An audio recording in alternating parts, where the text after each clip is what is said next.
knowing patients as they came in in the emergency department. So when I was applying for college, I found out through my research that there were these BSMD, like combined degree programs, where you actually can apply for medical school and college at the same time while being in high school.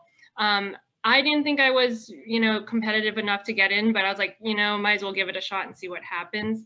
So I ended up applying and getting accepted into the combined BSMD program with St. Bonaventure and GW.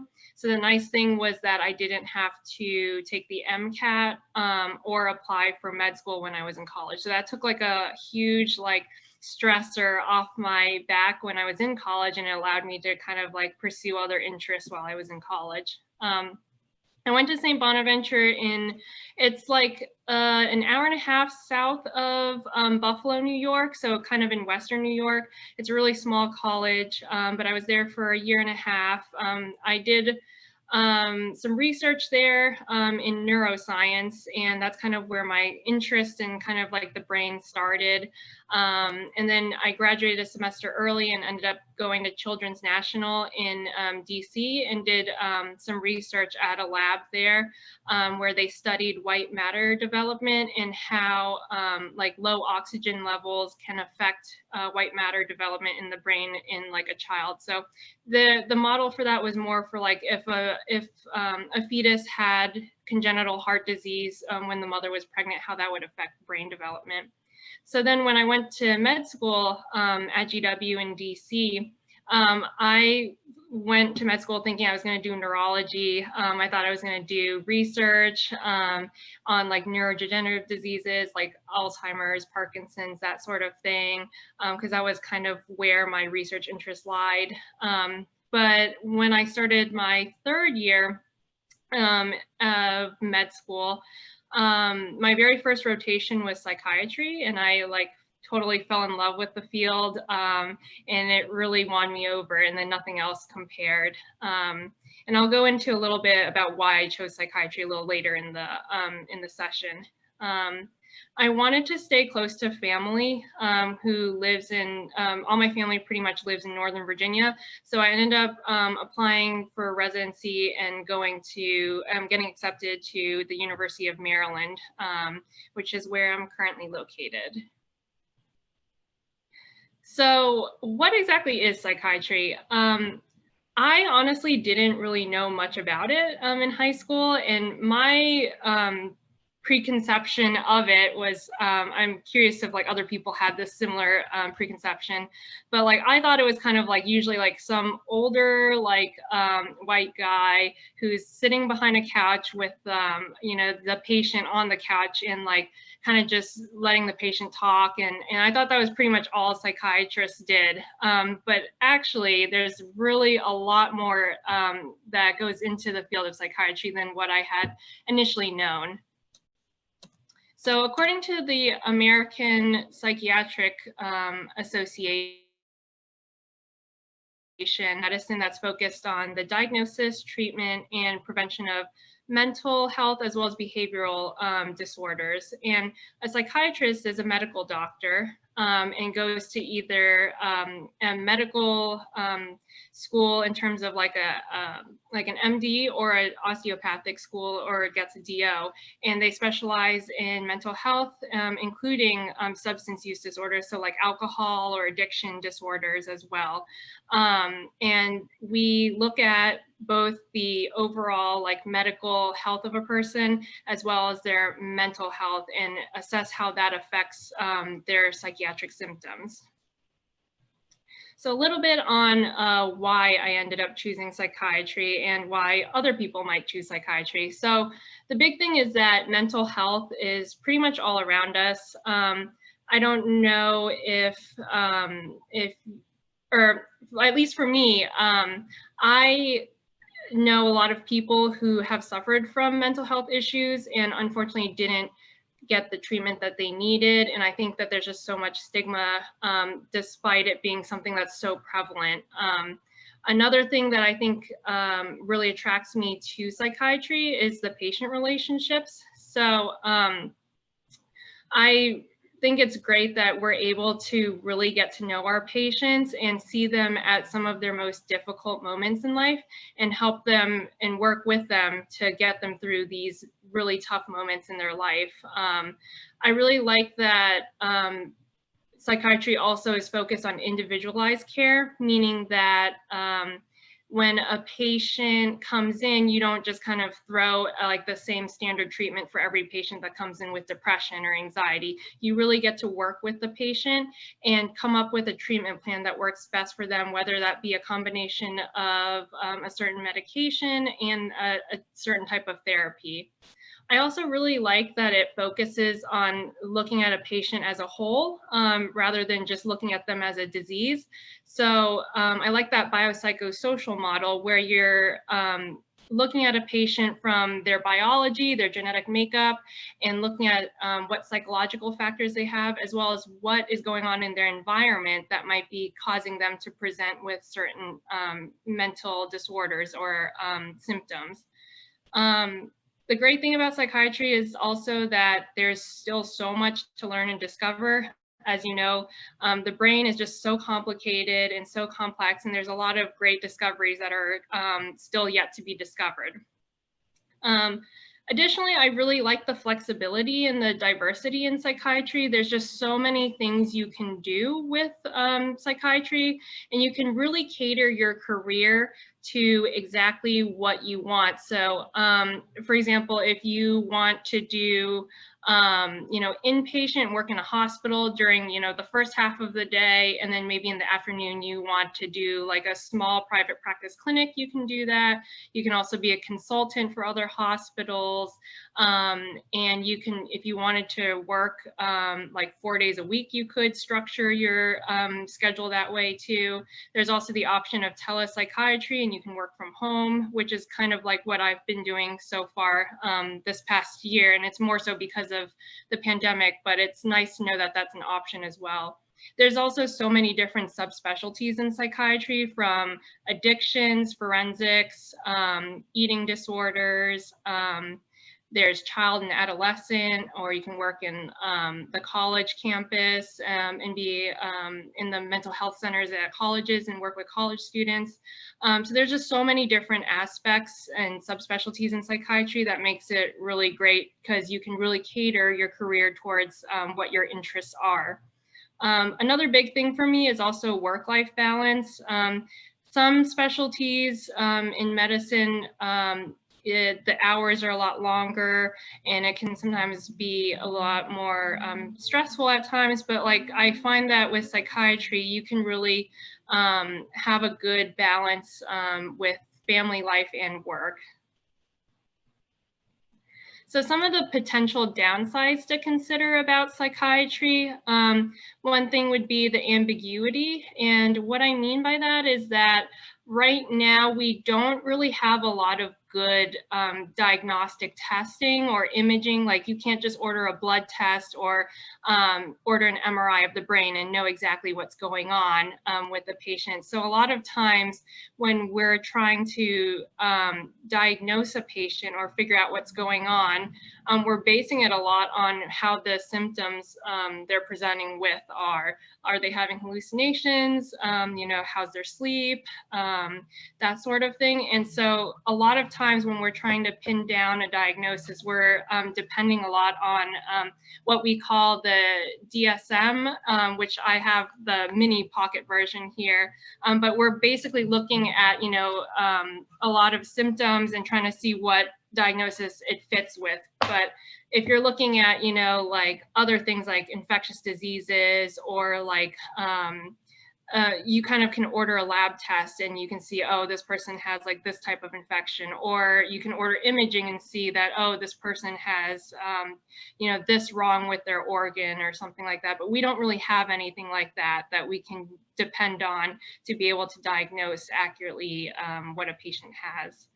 The other thing is that with psychiatry, you have to have a lot of patience with your patients, because a lot of times these things don't go away overnight, and they don't go away after taking, a pill.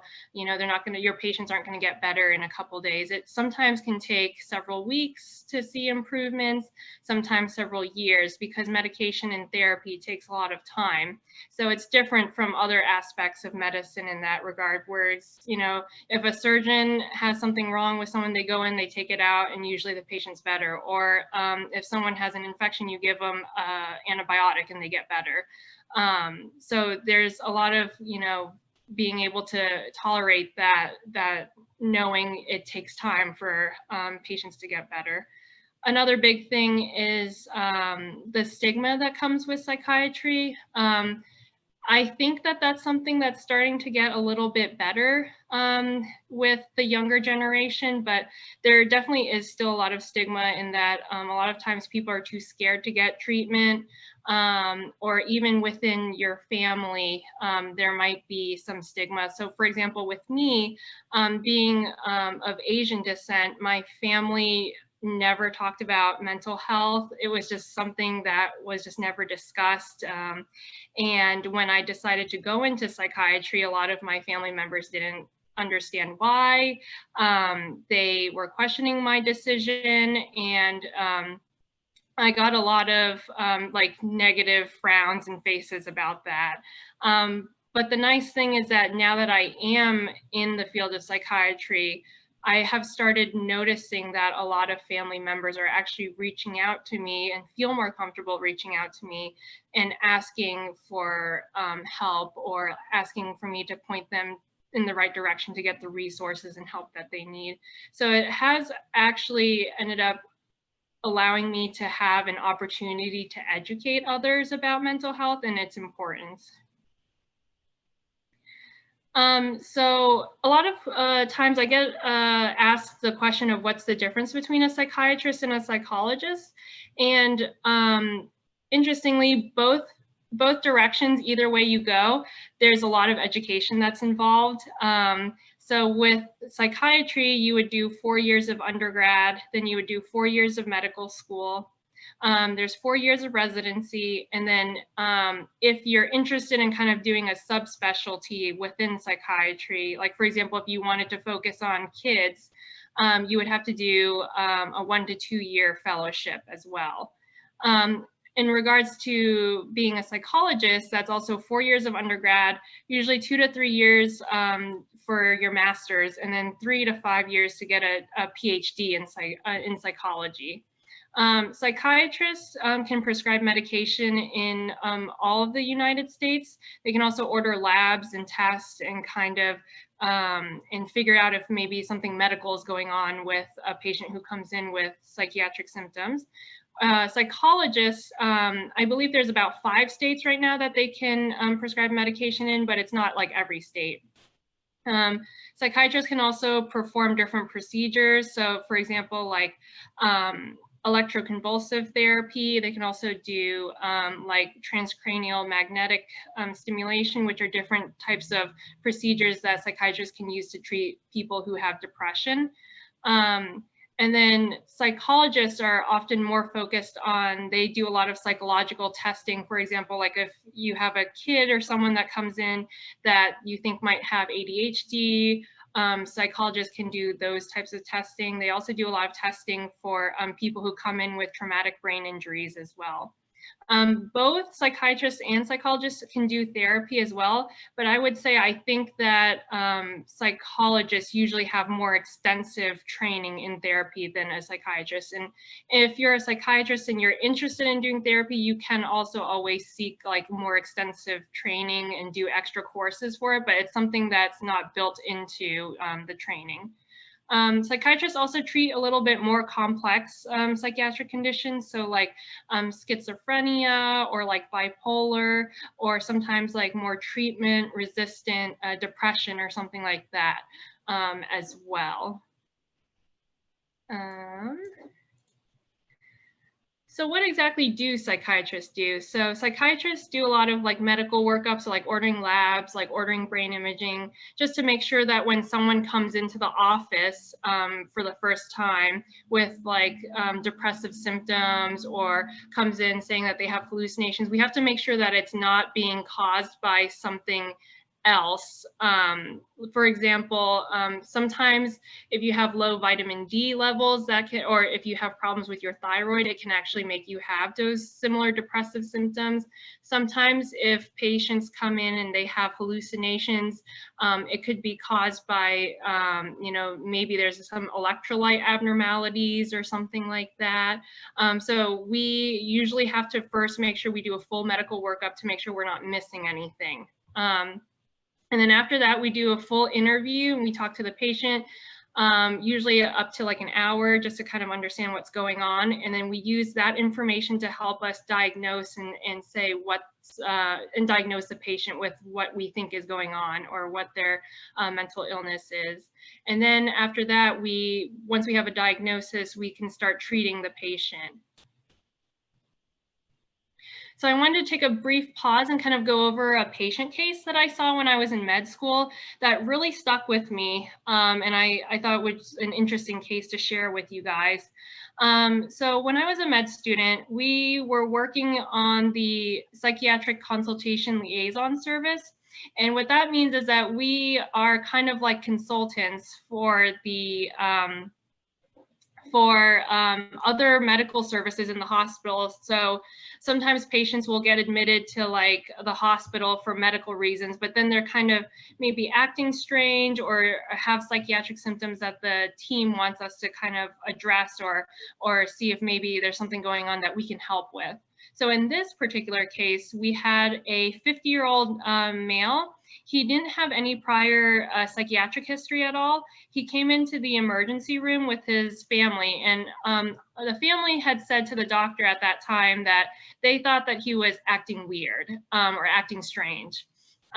So the emergency room doctors agreed that there was something a little bit off about him. So they had called us to come down and take a look at him to see what we might think is going on. So when we went to go see him, he was super fidgety. He couldn't sit still. He was talking really fast and just had trouble sticking to one topic. So he was literally jumping from one topic to the next, and it didn't quite make sense what he was saying. He said that he hadn't slept in 5 days. And when he said that, he meant like he was completely up for 5 days straight, not a wink of sleep, and said he still felt like he had a ton of energy and that he didn't need sleep. He also told us that he thought he was part of a super secret society that was called in to protect the president.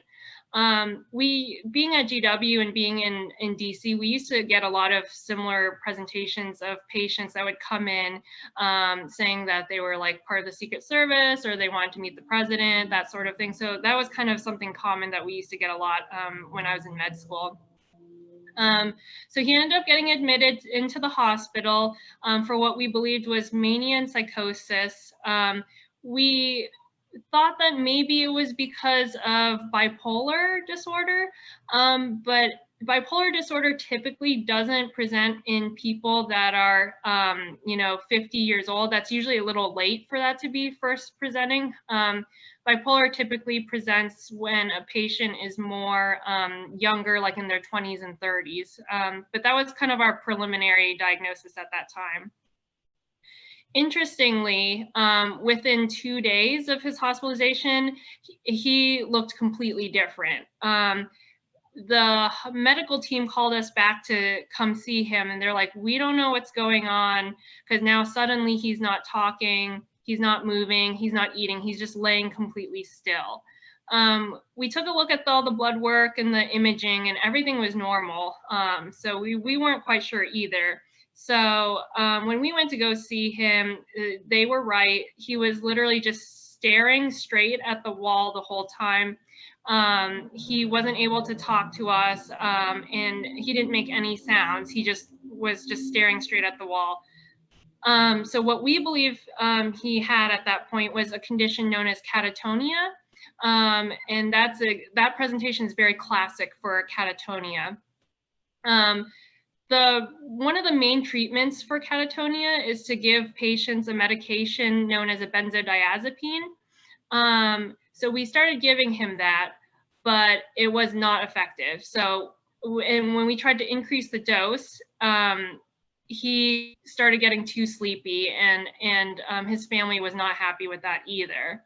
So a week had gone by now, and he still didn't have any improvement. He still wasn't eating, still wasn't talking.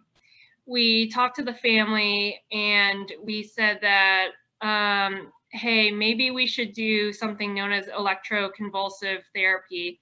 That's probably the only thing that's left that we can really do for him, because those are the only two main treatments for catatonia. Family initially was very resistant towards it and very hesitant, and it's understandable because the way it's portrayed in media, the way it's portrayed in movies and in Hollywood, it's something that looks super barbaric. You know, in the movies, they show that it's like almost like a use as a form of torture. So, but we talked to the family. We told them that it's definitely not like that at all. It's done under a monitored setting with a psychiatrist, anesthesiologist is there. It's like done in the hospital. The patient's not awake when they get it. So after that, the family was more amenable to it. So they said, okay, well, since things aren't getting better, let's just give it a try. Within 2 treatments, he started showing signs of getting better, and that he's starting to communicate a little bit more. And then after 6 treatments, he was pretty much like at his baseline, no longer catatonic, talking fine, able to interact with his family again. And that was kind of a case that just really stuck with me and showed me how amazing different psychiatric treatments can be. All right. So what is ECT, or electroconvulsive therapy? So it's basically a treatment where you stimulate the brain by giving it a little electrical current, and it causes a seizure, which it sounds scary, but it's done under a completely monitored setting. The anesthesiologist makes sure that the patient's sedated, and they give them muscle relaxants so that the patient, when they're having a seizure, they're not like thrashing around or anything like that. At most, what I saw was probably like a little toe twitch, or like the person's arm just kind of clenched a little bit, and it lasts only a few seconds. And the idea is that when you stimulate a seizure in the brain, it causes a rush of neurotransmitters to be released, and it's supposed to kind of help reset the brain networks and circuitry, and it's very effective for cases like catatonia, very severe depression, as well as certain cases of schizophrenia as well.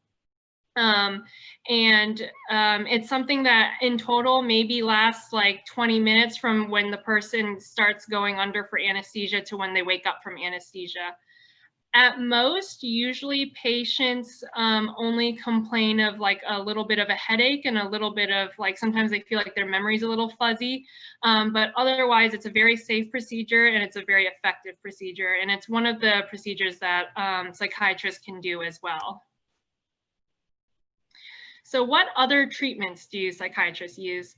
So currently, the main forms of treatment that we use are different types of medication, different types of therapy, neuromodulation, which is like the ECT we just talked about, and also even light therapy. Light therapy is commonly used during the fall and winter months for a condition known as seasonal affective disorder. And this is something that's common because like in the winter months, there's less sunlight, and it actually can greatly affect people's moods. So that's why sometimes we will prescribe light therapy to help with that. So some of the exciting like emerging treatments that are coming out or under research would include psilocybin, which is commonly known as like mushrooms or shrooms. I don't know if you guys followed the election recently, but I believe it was Oregon recently just passed a law that allows for psilocybin to be used for treatment of depression. There's also a lot of research going into using ketamine, which is usually like a very strong like pain medication that can be given to help with depression as well. And they actually, I think just earlier this year or late last year, released a form of ketamine that's in a nasal spray to help with depression as well. Something that's probably like very, very much further down in the pipeline, nothing that's going to be coming out soon or anything like that, but personalized medicine is something that's kind of starting to become big in a lot of other aspects of medicine. And I think maybe in the future it might be entering the realm of psychiatry as well. And what personalized medicine is where you use the patient's or the person's genetic makeup to try to formulate a medication that's specifically going to work like the best for them. So like right now, the problem in psychiatry sometimes is that with medication, there's a lot of different medications out there. But of course, everyone's body's different and everyone's genetic makeup is different. So sometimes for some people, one medication might work better for one person than the next person. But since we don't really have that genetic information yet, we don't know why different medications work better for some people and other people. And a lot of times right now as psychiatrists, we're kind of doing a lot of trial and error with our patients. So I'm hoping that in the future, once we kind of start having a better understanding of different, how the genetic makeup affects how patients respond to medication, we might be able to more cater different medications to treat different types of patients with certain genetic makeup. This list is more just to show you the broad, diverse situations and places where psychiatrists can work. Psychiatrists can work in private practice and have their own clinic or work in a group setting with other psychiatrists in the outpatient setting. They can work in the hospital. They can work in the emergency room where they're doing evaluations for patients who come in psychiatric emergent settings. For example, like people who come in who are actively suicidal or manic or something like that, or like coming in very psychotic. That's kind of the situation where psychiatrists would be working in the emergency room. They can also work in community mental health centers. They can work on college campuses. They can even work in the court and prison system. So sometimes psychiatrists can work as an expert witness and testify in different cases. They can also even do hospice or work in telepsychiatry as well, where they're working from home and seeing patients virtually. These are just some examples of the vast variety of different fellowships that you can go into after you finish your residency in psychiatry. Child and adolescent psychiatry is a 2-year fellowship, but if you know that you really want to do it early on, you can actually just do 3 years of residency and then fast track into child and adolescent psychiatry fellowship and do 2 years of that. So in total, it'd be 5 years after graduating med school. Forensic psychiatry is another very popular one that I'm interested in as well.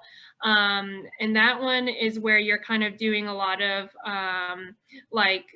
evaluations for like competency to stand trial, or seeing if a patient might be deemed not guilty by reason of insanity. You can also do a lot of asylum work for a lot of like refugees and asylum seekers. You can also work in the prison system as well, because there's definitely a lot of mental health needs in the prison population. There's also addiction psychiatry, geriatric, sleep medicine, and then consult liaison psychiatry is the one like where you work in the hospital and you're like an expert consultant for other specialties. You can even do pain medicine if that's something that interests you. The ones on the right are the ones that are not board certified fellowships. So the ones on the left, like if you complete the fellowship, you have to like take an exam, but then you can say that you're board certified in this. The ones on the right are different things that you can go into and do like a year or 2 training in, but you don't have to take a test at the end of it. And so I just wanted to go over real quick about how psych residency looks like when you're in training, since this was honestly not something I even knew until probably my third year of medical school when I was actually applying.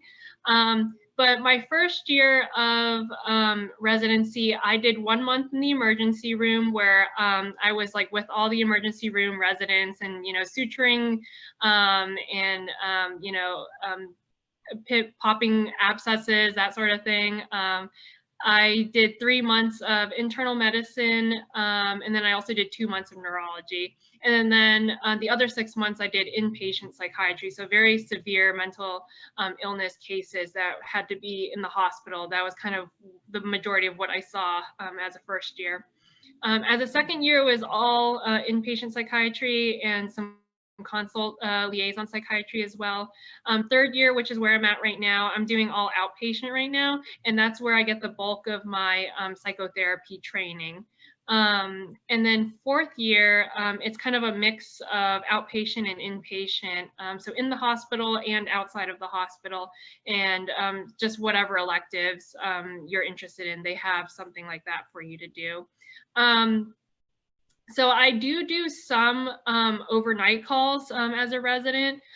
First year we didn't, but we would sometimes stay late until like 12 a.m. But that was usually only like once or twice a month, or no, once every 1 to 2 weeks, sorry. And then as a second year, we sometimes do 24-hour call, and that's every 1 to 2 weeks. As a third and fourth year, we're like more in a senior supervising role. So we're doing call every like 2 to 4 weeks. And for the most part, it's not that bad. It's more just so that you're around, so that if there's an emergency that happens, that you're there to kind of help out in that situation. And then currently, a day in the life of my as a psychiatry resident, as a third year for me right now. Right now, I'm typically waking up like 7 or 8, 9 o'clock's usually when I see my patients, and I'll see them until about lunchtime. I have usually supervision around noon, and that's what that means is that I talk over with another like doctor who's more like an attending doctor who's more like trained and has already like graduated from residency, and I kind of go over some cases that I have, and if I have any questions, I'll kind of touch base with them about that. Then I see more patients in the afternoon. I wrap up my notes, usually by 5. Sometimes it takes a little longer, and I'll finish by 6. And then typically, if I'm not on call, I'm done for the day. And if I happen to have senior call, then I will usually have to drive to whichever hospital I'm working at for that. And then it's usually from like 8 to 8 a.m. the next day. And that's pretty much all I had. So I am open for questions. Thank you so much. That was super helpful. There was a lot of good questions. Yeah, so there's a lot of questions in here. Excellent. I guess we'll start with some of the earlier ones. There were some questions about your senior call and just call in general. So does that mean that you're awake for the full like overnight 12 hours? Do you just have to be available? Are you at one place? Do you go different places? How exactly does that work? Yeah, so when I'm on call, I am at just one hospital. So I'm not, thankfully, I don't have to drive around. That would be too much. But for the most part, I am able to sleep. Some nights I get 7 hours if no one calls me. Some nights, if it's really busy, like in the emergency room, then I might get like 30 minutes to an hour or so. But most nights I get something. Okay. Could you also go back to the slide about the fellowship and specialty Sure. examples? And there were some questions off of that, wondering, is there a fellowship or a specialization or just like extra training that you can receive for trauma, abuse, sexual assault? There's a lot of people interested in that. Yeah. So you actually get a lot of training in that when you're in residency. And I do see a lot of different cases like that. We actually, at least at my residency, we have a unit at Shepherd Pratt that's known as the Trauma Disorders Unit. And so we get, if we choose to do that as a fourth year resident, it's usually a month or two, and you get a lot of training in how to manage patients with really severe traumas. And you get to understand how to cater the therapy for that specific patient population. The cool thing about Shepherd is they actually have a lot of patients that are flown in from like sometimes from other countries. Like one time we had a patient from Germany that was flown in for treatment as well. That's really interesting. Thank you. There were some people wondering what like books or resources you would recommend to those interested in pursuing medicine and particularly psychiatry. Sure. So I would say that a good book to, I guess, like, are we talking about like resources or just general knowledge type I of think book? just general knowledge, particularly about psychiatry, or even just books that you Okay, found interesting that kind of helped you on your path. sure. So I think the two books that I think like everyone that's interested in medicine should read is House of God, as well as I think it's called Emperor of Maladies is another one that I think has a really good understanding of medicine. I'm trying to think what else. There's a book called Becoming a Therapist that I found really helpful, but that one might be a little bit more specific. There's a psychiatrist that writes a book, that writes a series of books that I found really helpful for, he writes it actually for layman's terms for everyone to understand, as well as for psychiatrists to kind of get a better general understanding of things. So right now I'm reading one called, it's called Staring at the Sun, and the author is called, I think it's Yalom, Yalom. And he has a lot of great books that really enriches your understanding of mental health and psychiatry and like human suffering. Great, thank you. Yeah, there were some people. Someone else said The Girl Who Lost Her Mind was another interesting one. Oh, I haven't heard of that one, but let me write that down. Okay. Perfect. So there was several questions throughout your presentation asking how you compartmentalize the stressful experiences that patients share with you, and how do you know when to kind of step away from that? You know, when you come home, are you the type of person who ruminates? Did you learn how to just kind of like separate your life and your professional work? Yeah, that's a great question. And that's probably, that's a big downside that I forgot to mention as well, is that a lot of times you're carrying a lot of the emotional baggage of your patients. For me, what helps me a lot is setting boundaries and practicing self-care, as well as, talking with my significant other, or like talking to my family. So I feel like maintaining those relationships with the people in your life that you care about really helps. You can also do, at least at our program, and I think in general, a lot of people recommend that we get our own therapy as well. I personally haven't started doing therapy yet. I'm interested in trying to do it as a fourth year, but a lot of my co-residents are getting therapy because it helps you have someone that you can kind of discuss those situations and those tough topics with, that's kind of that's a third person that's kind of out of your life, so that you're not burdening other people in your life as well. Thank you so much. There were questions about research. So I know a lot when you go into medical school, people say that you should have research, you should be involved in research. So for someone who's an undergrad who's looking to go into psychiatry, what areas of research do you recommend focusing on? Sure. So with psychiatry, I don't think that research is like super important, meaning that if you don't have it, it's not the end of the world for psychiatry, especially when you're applying for residency. I feel like as long as you find something that you're interested in doing that, I think that would be helpful. It could be if you're really interested in cancer research, I think that would be equally as helpful as if you were interested in doing stuff related to like brain research or the neurosciences and stuff. Okay, that's great. So kind of going off of that, what areas of like volunteering or extracurriculars would you, I guess, recommend to someone also interested in psychiatry or looking to go down the mental health path? Yeah, I think that the important thing is trying to find things that you're interested in doing and kind of catering your extracurriculars to that. So if you're interested in, like, for example, minority mental health.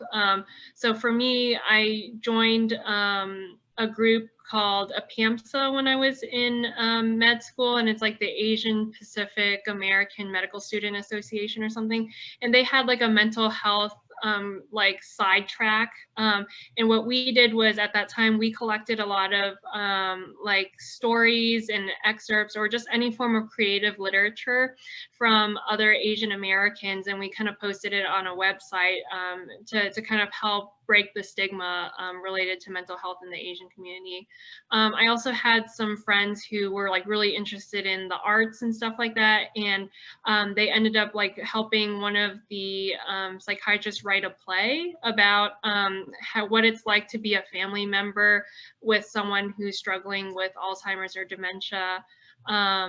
Volunteer work, I think like anything is good. You can volunteer at the hospital, at the nursing home or retirement homes like I did. You know, just I think finding anything helps because like psychiatry relates to human behavior and human interaction. So just anything where you're kind of getting to work with other people, I think would be helpful.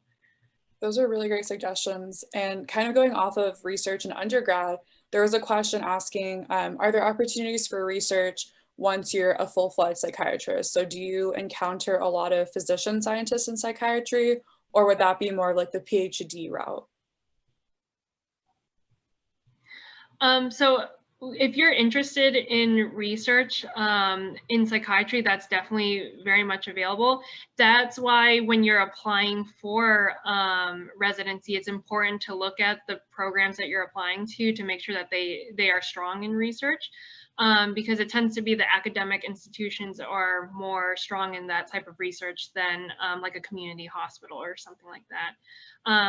At least at my program, there's definitely a lot of different research things going on. We get to rotate on a place called MPRC, which is the Maryland Psych Research Center, and they're doing a lot of schizophrenia research and a lot of like imaging research as well. So a lot of our residents are engaged in that. So if you're interested, there's definitely opportunities. And bouncing off of the collaboration aspect, how often do you work with clinical psychologists or psychologists like with the PhD, or just even with other medical specialties? How often are you collaborating with like a family medicine physician or internal medicine or specialties like that? Yeah, definitely. So there's a lot of collaboration in medicine in general, and especially in psychiatry, because our patients are so complex and have a lot of different needs. So when you're working on the inpatient units, we have a whole team that works with the patient. So we have case management, we have social workers, we also have recreational therapists and occupational therapists that we work with closely with our patient as well. When we are working, at least right now when I'm doing outpatient, there's a lot of patients that need therapy, but sometimes I just don't have the time to take on every single therapy patient. So I will sometimes, for some patients that I can't do both med management and therapy for, I will refer out to one of our psychologists in the clinic, and we work together and we update each other on the patient's progress as well. In terms of working with other specialties, when you're working in the hospital, our patients get medically sick sometimes too, so we'll have to consult like surgery or medicine to help us out in those situations, and vice versa. Sometimes when they have patients with psychiatric disorders, they reach out to us for help too. So there's definitely a lot of collaboration within medicine. That's really good to know. There's a question asking, well, there's several questions wondering, when you have certain interests, like you mentioned, forensics, is there opportunities to dabble in different specialties, or can you try like one subspecialty and then down the line in your career switch? Or is it really like, do you pick one area and tend to focus on it? Yeah, so that's the great thing about psychiatry, is that if you're like doing one thing and then halfway through your career, you're like, oh, I'm kind of like interested in kind of taking a little like career shift or change careers or focus on something else, it's like very doable. So there are some people that do both forensic and child adolescent fellowships. So that's like, trying to think, that's like 3 extra years after residency. And so, yeah, they can do a little bit of child work on the side. They can like also like testify in court for like child, like custody cases. If you're interested in women's mental health, you can always do that in your private practice too. So it's, there's definitely a lot of flexibility in that regard. Yeah, a lot of people are interested in that, so that's really good to know that you can kind of switch up your different interests. There were questions asking about, are there any differences in how MDs versus DOs approach psychiatry, or how they practice in psychiatry, or do you think that it's very similar? So at my program, we do have a lot of DOs as well, and I honestly haven't noticed any difference. I think that they're both very much equal, and I think that regarding the training that you get in DO school versus an MD school is very similar, and I think lends itself to having a very similar like approach to psychiatry. I think also psychiatry in general, you're looking at the patient as a whole, so that's kind of across the board. Okay. So this question is asking about, so another one of your interests was minority mental health. And so what gaps do you see in mental health treatment for minorities, and where do you think the new generation of physicians can come in and kind of help break not only the stigma, but just provide more resources to minorities? Yeah, I think that's an excellent question, and I wish I had the perfect answer for that. But I think that the big thing is that there's a lot of cultural nuances amongst different cultures, and how they approach mental health. And also there's oftentimes a big language barrier as well. And that's something that I haven't quite been able to figure out what the best solution to that is. And I think just having, programs accepting more diverse applicants is a big thing, because I think that the more diverse your applicants are that you're accepting, who later on go on to be psychiatrists, the more cultural competency there will be in the future with regards to mental health treatment. Yeah, I'm definitely gonna have to think on that one. Yeah, it's a hard question. There are some people saying that, yeah, that's true, and they agree with kind of helping the minority population. So one question that was just asked was, how were you able to combat that cultural stigma that you felt, especially as pursuing psychiatry? So not just like needing mental health treatment, but wanting to go into that for your career. Sure. Yeah, that was definitely not an easy battle for me, especially within my family. And honestly, there are still some people that probably think of me as less than, just for going into psychiatry versus like surgery or something like that. And for the most part, though, I've noticed that just continuing to advocate for it and using it as an opportunity to educate others about why mental health is important, hopefully can help people kind of shed those misconceptions and that stigma. I think just the fact of you going into psychiatry and you using it as an opportunity to be like, hey, like, you know, mental health is all around us. I think it's really important. And just using that as an opportunity to open up the conversation is good. Someone asked, or well, some comments on that were saying that, yeah, there's a lot of stigma. Mental illnesses are just as real as physical illnesses. And there are some people also, some South Asian participants saying that they have the same exact situation. And so they feel that. Don't give up. There was a question, so they were just asking why you were interested in forensic psychiatry. They also are interested in forensic psychiatry. So if you kind of speak to how, like why that was like an interest to you. Sure. Yeah, so I think that the big thing that interested me to go into forensics was first, like, I'm like really into like true crime and like studying all that stuff. And I used to watch Criminal Minds a lot as a kid. But also I think that it's a very misunderstood population. And we say that, you know, psychiatry in general has a lot of stigma, but imagine all the people who have committed crimes because of their mental illness, how much stigma they have. And a lot of times it's not because they're a bad person, it's because of their mental illness. And I think that being able to be a forensic psychiatrist and educating lawyers and judges and being able to give your opinion on something like that to help them better understand the nature of mental illness and crime is very important, very much needed in society. Kind of going off of the forensic psych path, someone was asking, you know, how often do psychiatrists work in the prison system? Is that like a common thing? Is that something that there's more of a need for? Is that all they do? If you kind of speak to that, if I don't know how much you would know about that.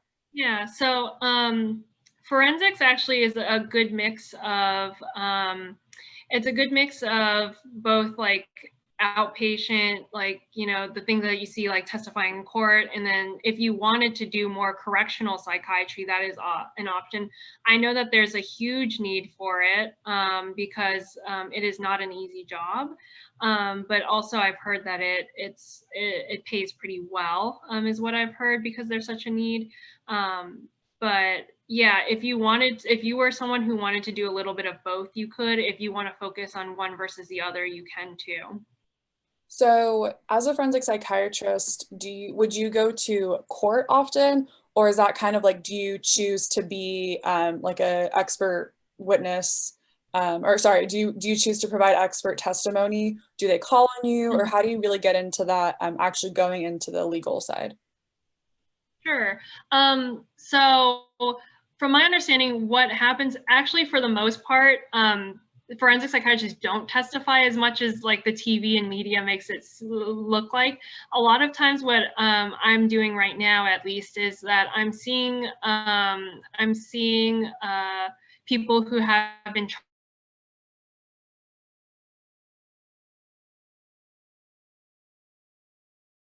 the crime, or if I think that a lot of times it's like they present to jail and they're acting kind of weird, and then they're wondering if this person is even competent enough to be able to stand trial and be in front of a judge, or is their mental illness going to cause them to act out in the courtroom or something like that. And then a lot of times you're doing that evaluation, you write up the report and then you submit it to the judge, and then sometimes they'll read it, they'll agree with you, and then they just move on. And then sometimes they're like, especially more complicated cases or like high profile cases, those are the ones that you're going to be probably being called to the stand to testify. But testifying is actually not as common as, you know, you would think. Yeah, it's a lot more overplayed in the media. Yeah, it's actually just a lot of writing. It's kind of moving towards the educational side.